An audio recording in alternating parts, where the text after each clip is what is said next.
Ennaku z'omwezi ziri 13 omwezi gwa mukaaga omwaka 2023 omutonzi tumwebaza atutambuzizza okutuusa olunaku olwaleero tekubadde kwagala kwaffe wabula ye kyayagadde okubeera nga tukyasa era nga tukyali balamu olunaku olwaleero yali omubaka akiikira bannaffe ab'erubaga mu lukiko lw'eggwanga olukulu omulongo Katulu Bwama atwaliddwa gy'agenda ozikibwa olunaku olw'enkya n'ebirala bingi bye tugenda okuba nga tukutuusaako nkwaniriza mawulire gaffe aga 44 Olweggulo nze Isa Chigongo ne muganda Livingstone Kawesi kwa bannaffe abakozesa obubonero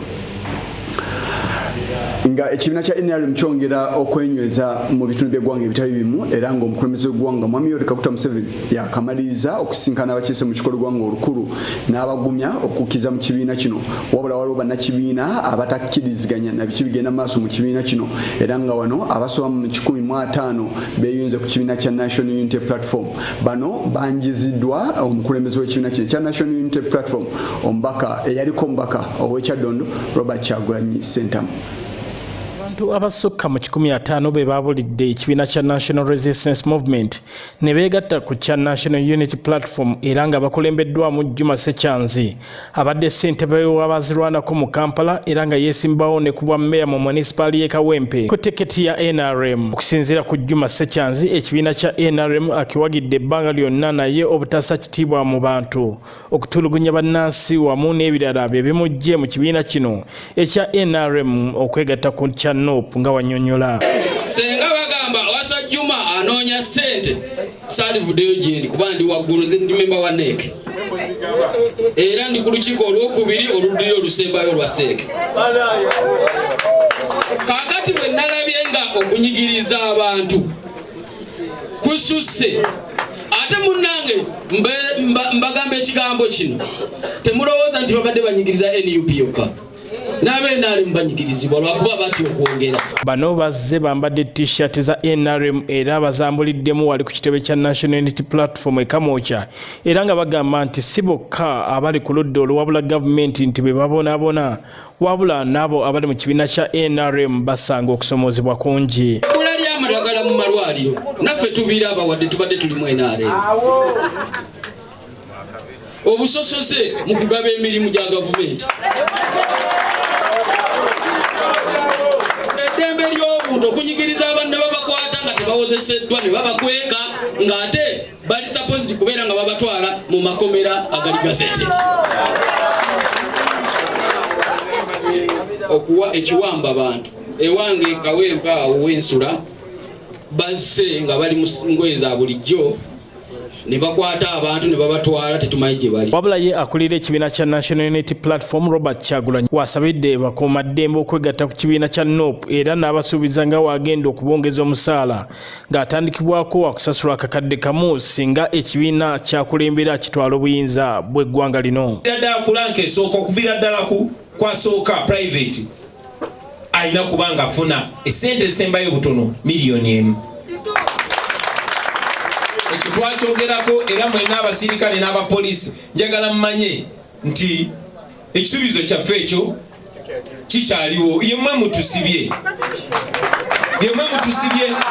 kubanga mmwe mukozesebwa mwekka okuyimirira mu kkubo lyaffe. Wabula abakulembeze abalala boogedde ku kiwamba abantu mu ggwanga era ne babaako be basabye gavumenti okutereeza. Naye ate bangi nnyo bwe bataddeko ebisango era bangi batuusizzaako ebikolwa ebibi eby'ekisiyaga ebikukwatibwa era nga bavaayo ne batugamba ewaawo abamu bayinza okuba tebalina kuvaayo kwogera mu mawulire ebikolwa ebibatuusibwako naye ffe ng'abakulembeze tubimanya ng'abantu baffe batule miitingi ez'ekyama n'ez'olukale okugenda okulaba nti tunakuya.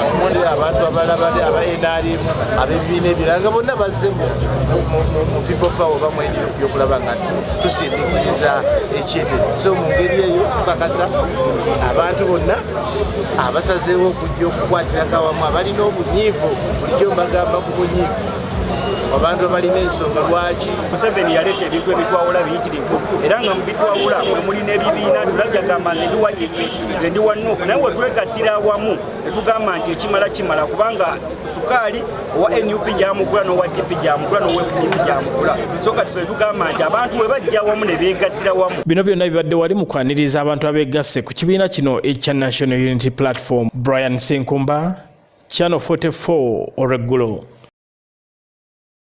omusasi waffe Brian Senkumba. Buli lunaku wano ku 44 ku Miracle Center Cathedral tubaawo n'okusaba. Mu mbeera eno njaga obubaka obw'enjawulo buyisibwa oba bukutuusibwako ng'oggyeko okubeera nga muwonyezebwa saako n'okutaputa ebirooto saako n'embeera endala. Njaga kutuusako obubaka obw'enjawulo ekigambo ky'olunaku olwaleero okuva omusumba Robert Kayanja. And the hand of the Lord, which represents the glory of God, took me and brought me in the Spirit of God and set me in the midst of the tribe. Let me say this up front. God will never get involved in your situation if you can do it yourself.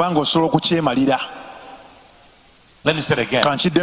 Many of you are calling upon God. God is not coming. Get involved in helping you build a thatched heart. God is not coming to help you just to provide lunch, because you can go and get it yourself. But He's coming to you in order to cause you to produce what cannot be produced.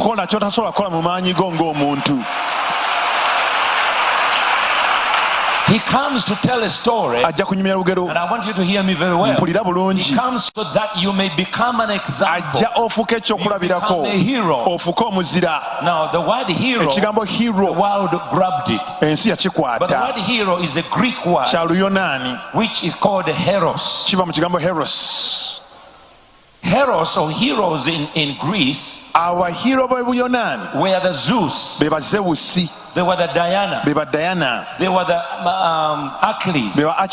These were human beings who were born of human, but they developed skill and ability to defend Greece, especially in the battlefield, especially when kingdoms and nations they could do things that seemingly to be semi-God. Yes, they were human, but they were execution. They were carrying out stuff. Was like they were acting like God. So literally people begin to serve them and begin to worship. Ekigambo kya lunaku kansubire nti olina kyokifunyemu kubanga kiba kikulu nnyo eri obulamu bwo ne mu mbeera gy'otambuliramu. Omumyuka w'omukubiza w'ekikolo gwanga olukulu Thomas Tayebwa avuddeyo n'asaba abakiise mu kikolo gwanga olukulu okubeera nga baleeta ebbago erinaayambako mu kulambika bannayuganda abakolera emitalo w'amayanja. Ono era alina entanda gy'asibidde abakozi abakolera wano n'abagamba nti basaanidde okutondawo emirimu emirala egy'enjawulo gisobole okubeera nga gibataasa mu bukadde nga emyaka gitambudde okusinga okwesiba kw'egyo egibasasula omusaala buli luvannyuma lwa mwezi. Sipiika w'olukiiko lw'eggwanga olukulu omwami Thomas Tayebwa asinzidde mu kutongoza ekibiina ekya Parliamentary Forum on Labour, Decent Employment and Productivity. N'asaba abantu okusingira ddala bannayuganda okutandikawo okulowooza okwetandikirawo ebyokukola ebirala nga bavudde ku mirimu gye babadde bakola, nanti sobole okuwoza ensimbi oba babeere n'obusobozi okwetandikirawo emirimu eginaabayimirizaawo mu bukadde bwabwe. Support these people. Who is in charge? Is the regulator the one in charge? You know, some regulators are like veterinary doctors. Veterinary doctors eat their patients. Okay? They look after a patient. Once the patient is fine, they slaughter. So, Honorable Minister, we want to know. That's why we need a law that is very, very clear on migrant workers, and with IOM supporting us, I believe, and our partners, I believe this law would go a very, very long way.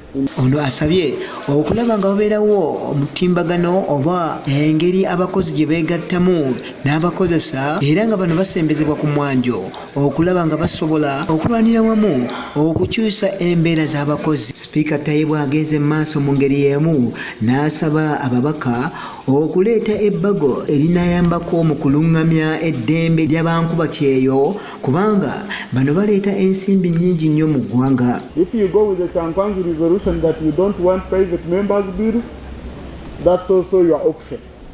But if to me, you are playing a very critical role. The role of migrant labor is very important. When you look at how much we earn from our people in diaspora, we are the second in the region. In 2022, Uganda earned $1.14 billion. Kenya earned $4 billion.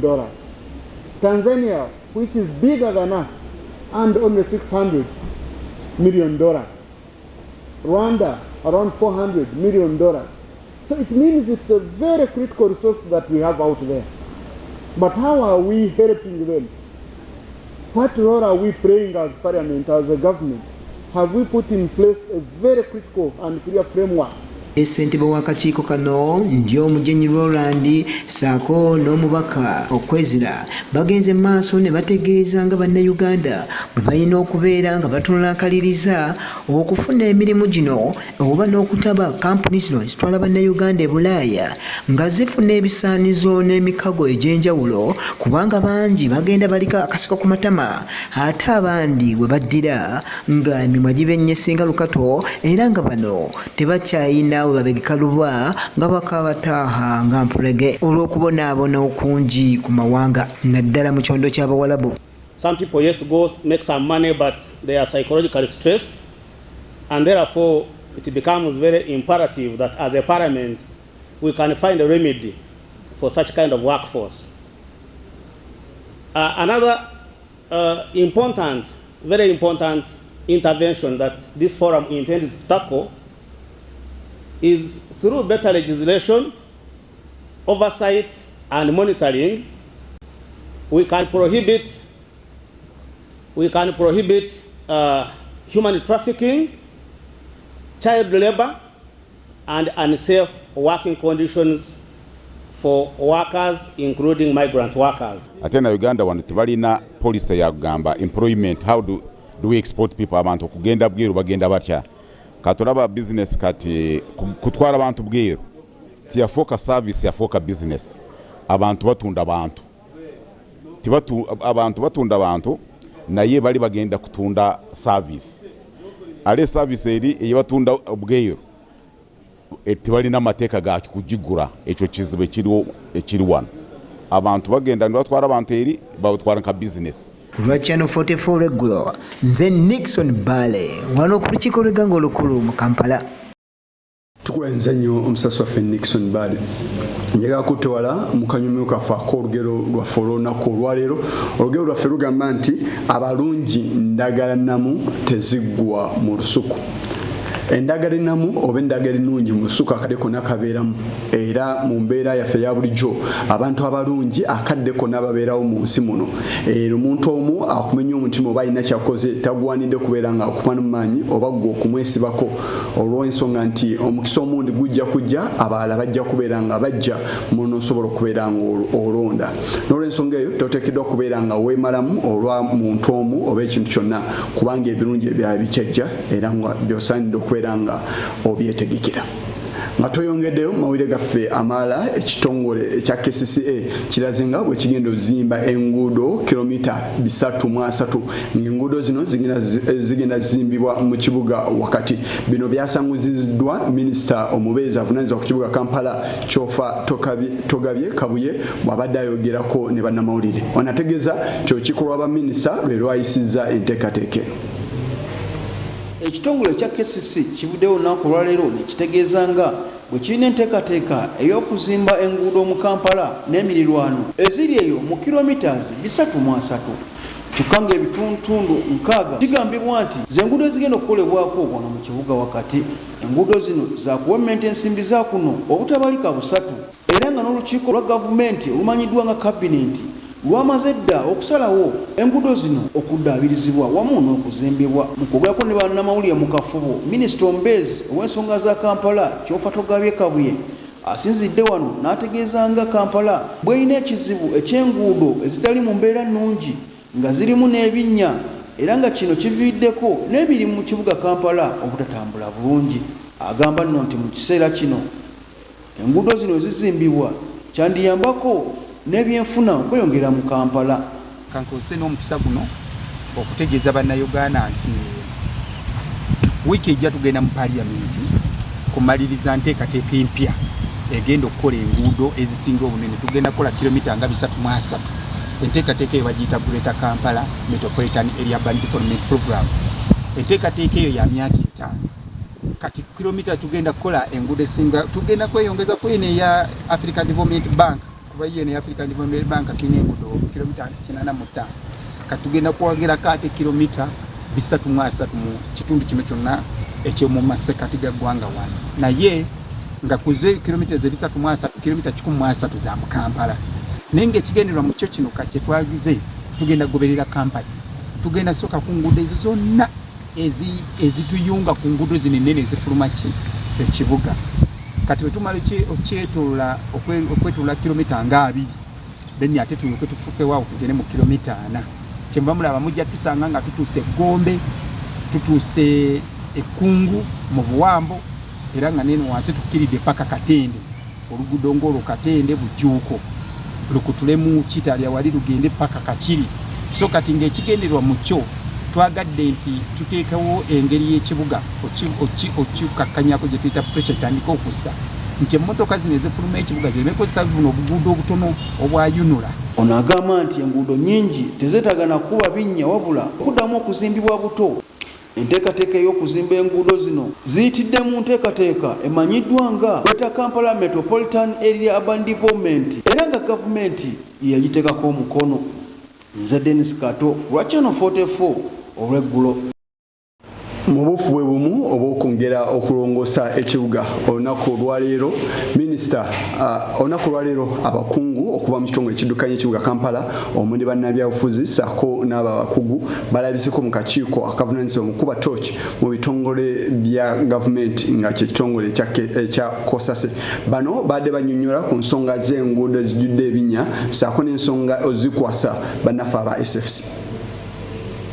Kwata kukuddaabiriza n'okuzimba enguudo mu kibuga Kampala ng'omulimu guno gwatwalibwa abaserikale abakuuma omukulembeze w'eggwanga aba SFC bifuuse bya mpuna oluvannyuma lw'abakulembeze mu kibuga okwesamba enteekateeka eno. Akakiiko akavunaanyizibwa ku kulondoola ebitongole bya gavumenti mu paalamenti aka Kosase leero kasisinkanye ekitongole ekiddukanya ekibuga Kampala ekya KCCA omuli olukiiko olw'ebyekikugu olukuddira n'omukulu w'ekibuga Dorothy Kisaka awamu ne bannabyabufuzi abakulirwa omuloodi Ssaalongo Erias Lukwago. Bano baadde bannyonnyola ku nsonga ezitali zimu ezikwata ku kibuga omuli abatimba ebipande mu kibuga n'ensonga endala. Wabula ensonga y'enguudo nayo terekeddwayo mu nsisinkano eno nga nankulu w'ekibuga Kampala alaze nga bwe baagala obuwumbi 25 bubaweebwe mu myezi 4 basobole okuddaabiriza enguudo okusinga okuzibawa buli mwaka bya nsimbi. Ono era annyonnyodde n'ebikwata ku kuddaabiriza awamu n'okuzimba enguudo mu kibuga Kampala.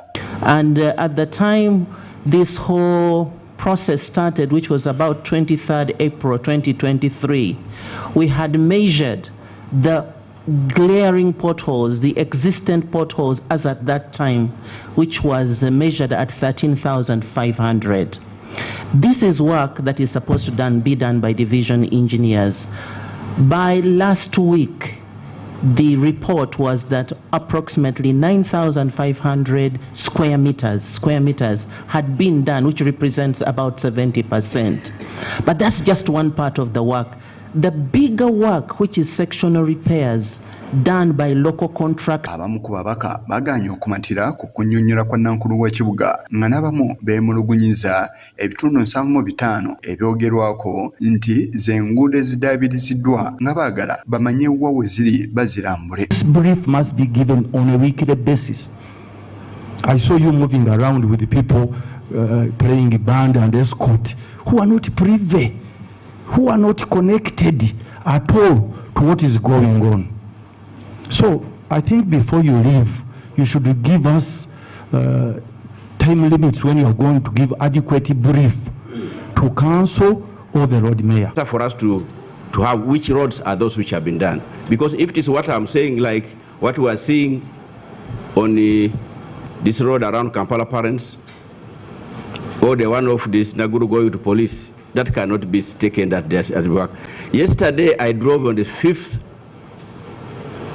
6th and 7th Street. I was shocked. I don't know whether amidst the team from KCCA, there is the engineer for Kawempe. to help me understand which road, because I move on different roads of Kawempe. At least I have not seen those roads that constitute 70% being done. Wano n'ensonga y'eggye eriko omukulembeze w'eggwanga okukola enguudo z'ekibuga mu Jjidde ng'ababaka baagala bamanye eggye lino mwe lijjira era n'ebyamutabani w'omukulembeze w'eggwanga okulambula ekibuga ne bye yasuubiza we bijjiddemu. Elias Lukwago ategeeza abakiise ng'akulira ebyokuzimba mu kitongole kya KCCA Akankwasa Justice bwe yabamanyisa kino era awaddeyo n'ebiwandiiko byagambye nti mwe muli buli kimu. Our director engineering, Mr. Akankwasa, broke the news to the world, to the country rather, that a commitment has been made by General Muhoozi that SFC is going to fix all the potholes in Kampala. At least that came from the engineer, our engineer. And I captured that in the record, even on the 30th, when there was a special council where I delivered the state address. I made a presentation about that and requested that probably the same be substantiated and the follow-up is made. I made it formally on the floor of council. Wabula nankulu w'ekibuga yeeganye okuba ne kyamanyi kuba SFC okuzimba enguudo mu kibuga era n'atangaaza ne ku bya mutabani w'omukulembeze w'eggwanga Muhoozi Kainerugaba okulambula ekibuga. To whether SFC is coming in, I have no record, I have no letter, I have no communication. I've heard it in the media. I cannot, as accounting officer, speak into this, its budget, its scope at this stage. What you've heard in the media is what I've heard in the media. Mu buufu bwe bumu ne Kankwasa yeeganye okubaako ne kyamanyi ku bya SFC wabula ng'ono okwogera kwe asoose kuba kaama mukama we Dorothy Kisaka. Mr. Chairman, just to summarize it, is the status. So I have nothing to add. We went with the general. We inspected, and we are waiting. If they have something to offer, they will bring it. And when it comes to that level, then we will share it with the members. I thank you. Ssentebe w'akakiiko Joel Ssenyonyi ategeeza nga bwe bajja okulondoola ensimbi zonna ezinaakozesebwa okuzimba enguudo mu kibuga. She has said there is no commitment. And I'm saying once there is commitment, we must know. But let me also recommend and encourage that when there is such an engagement, please brief the Lord Mayor and Council, especially if it is to do with the business of the city, that now there is outrage about the roads. There is a government official that comes in and says, I am going to intervene, whether in an individual capacity or whatever the case might be. You people have these interactions. It should not even get to our table here as Parliament. Bano baweereddwa sabbiiti ejja ku Lwokubiri okuleeta ebiwandiiko byonna ebyetaagisa ku nguudo mu kibuga Kampala n'ezo eziddaabiriziddwa ssaako ne gye zisangibwa. Yise Kigongo ku lwa Channel 44 Olweggulo. Akakiiko kakuddamu kusinkana abakungu ba KCCA olunaku olw'enkya bongera okunnyonnyola ku nsonga endala. Ensonga ezijulidde bye biwandiiko ebikakasa obugazi ssaako n'obuwanvu bw'enguudo ezaakakolebwawo wano mu kibuga Kampala n'okuddaabirizibwa. N'olw'ensonga eyo tubirinde paka sabbiiti ejja nga bannyonnyola kye bakozeewo ku nsonga ezo. Njaga kusiibulira wano wabula njaga kujjukiza nti sabbiiti eno waliyo okusoma embalirira y'omwaka gw'ebyensimbi ogujja 2023-2024 era nga 44 tujja kugenda maaso n'okutuusaako buli kimu nga bwe kinaabaayo ku kisaawe Kololo. Ani anaabasoma embalirira eno omukulembeze w'eggwanga Mwami Yoweri Kaguta Museveni anaabazza engulu oba anaaba ateredde nandiki. N'olw'ensonga eyo toteekeddwa kubanga okyusa akalimiko. Njagala kujjukiza era nti tuli mu kujaguza emyaka 14 gye tumaze mu kisaawe ky'ebyempuliziganya. N'olw'ensonga eyo tukwebaza nnyo olw'okuba nti oyimiridde naffe okuva ku lunaku olwasooka okutuusa akadde kano. Era tukusuubiza nti tuli bamaanyi era tulina amaanyi mangi okubeera nga tukongerayo okuweereza paka Katonda lw'anaayagala nti tukobe. N'olw'ensonga eyo toteekeddwa kubanga okyusa akalimiko kubanga bingi ebinyuvu ebiri mu kuyiiyizibwa okubeera nga bikuleetebwa mu maaso go obeere nga obinyumirwa. Wali okusaba okw'olunaku olwaleero n'olw'ensonga eyo jangu weetabe mu kusaba. enkuba etonye buli enkuba wetonya wagwa enkuba wagwa na soli tugikozese bulungi enkuba etegeeza mikisa n'olwensonga eyo mikisa gyokka gye tufunyeko naddala abawangaalira mu kibuga Kampala sako n'ebitundu ebiranyeewo abafunye akakuba kano njaga kolekera ekyawanikwa ky'olunaku olwaleero tukijje mu engero sura ya 19 olunyiriri lwa 23 lugamba nti okutya Mukama kuleeta bulamu n'oyo alinako anaabeeranga awo nga kumumala tajjirwe bubi olw'ensonga eyo weekwate Mukama kubanga buli Mukama wabeera naawe ojja kubeera nga osobola okuvuunuka embeera yonna obu byonna byoyitamu bikwase Mukama Katonda kubanga yajja okubeera nga abikuvuunusa era ajja kubeera nga abikutaasa tusinkana olunaku olw'enkya Omukama Katonda wanaaba ayagadde nze Yiisa Kigongo ne